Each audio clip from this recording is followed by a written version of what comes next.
Eccoci mister, un 3 punti che valgono oro, il doppio di solito si dice. Che partita, che derby è stato questo?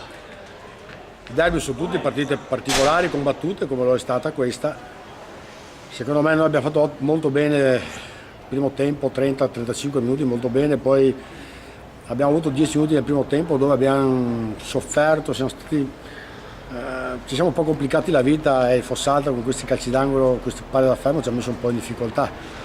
Nel secondo tempo è chiaro che la partita è stata combattuta, vibrante, chi faceva gol era molto probabile che portasse a casa i 3 punti. Io veramente oggi i ragazzi sono stati eccezionali, soprattutto perché siamo in un periodo che per un motivo o per un altro abbiamo tanti problemini e devo fare i complimenti, noi abbiamo un fisioterapista, Daniel, che è molto bravo, riesce sempre comunque a darmi una mano a mettere in campo qualche giocatore un po' acciaccato e ce la fa a metterli in campo. Sì. E oggi abbiamo visto una squadra molto ben messa in campo, ma soprattutto molto determinata. C'era una grinta che forse in altre occasioni non abbiamo visto, c'era proprio voglia di vincere questa partita.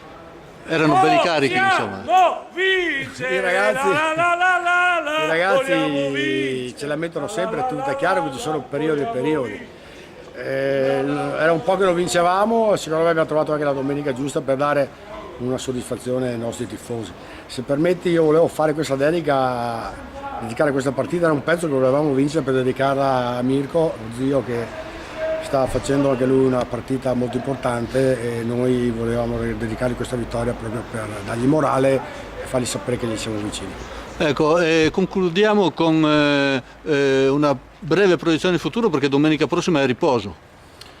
Domenica è riposo, che per noi cade a fagiolo con tutti i problemini che abbiamo, una settimana di riposo ci fa bene per recuperare un po' tutti i giocatori e poi noi riprendiamo con il Ponzano in casa, che per noi è come la finale di Champions League, la dobbiamo preparare bene, che potrà essere la partita che veramente ci può fare quel piccolo saltino di qualità, che ci può permettere di affrontare un finale campionato senza patemi. Allora invitiamo tutti al Mecchia, grazie mister. Grazie.